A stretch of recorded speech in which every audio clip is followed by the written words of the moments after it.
So today we're making some winter cat shelters. Why they're important is our stray and feral cats in our community can get out of the elements and actually stay warm through the really inclement weather. So before we start the project, we need to make sure that we have everything that we need.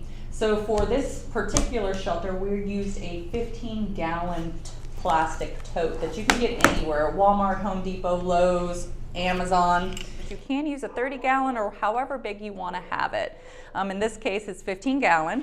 You also want to have foam insulation boards. So they come in different material, different sizes. I recommend between 1/4 of an inch or 1/2 an inch, which you can see here. There's difference. We are mixing and matching the different types of foam board, and that's quite okay. It's just what we had handy.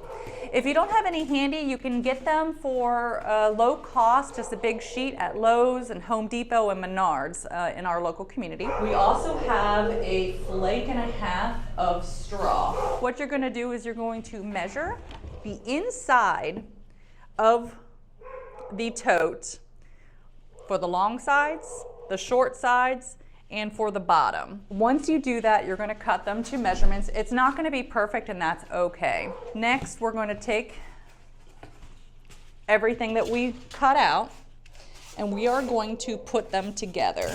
Now, it's going to be very snug, and it's not going to be pretty, and that is quite okay. This foam insulation is going to help keep the body heat from the cat in the actual shelter.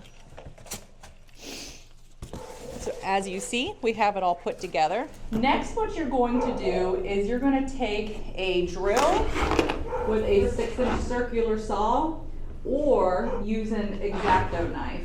Either works. And we're going to cut a hole on the side of the shelter through the insulation.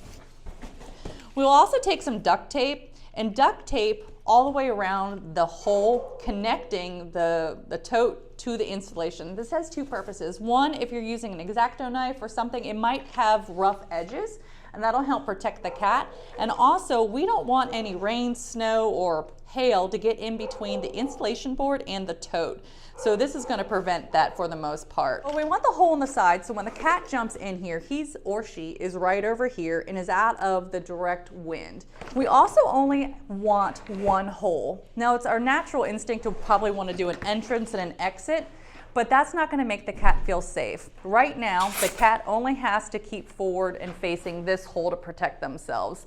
If there's two holes, the cat won't be able to relax because they'll have to watch both holes for any type of critters that are coming in for them. Next, we're going to put it in the straw.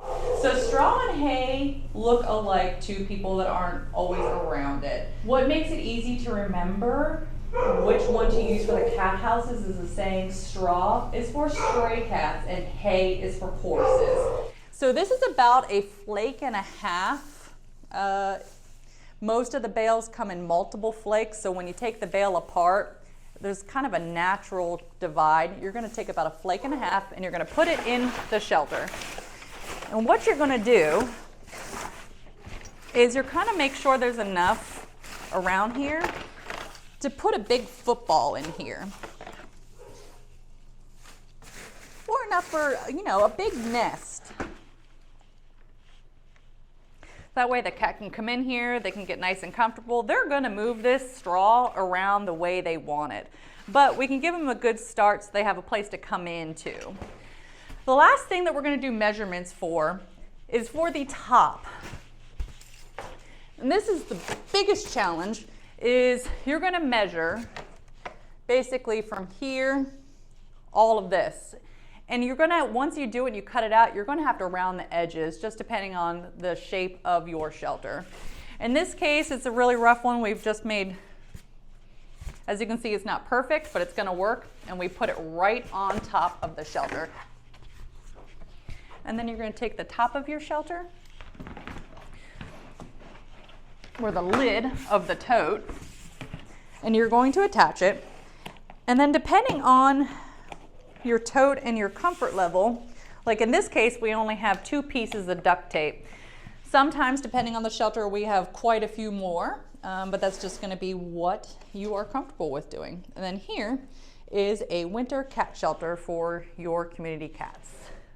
We do suggest that you keep it out of direct viewing, so that way they're a little bit more safer from predators, and they'll be more inclined to go there like they would underneath your porch or in your garage.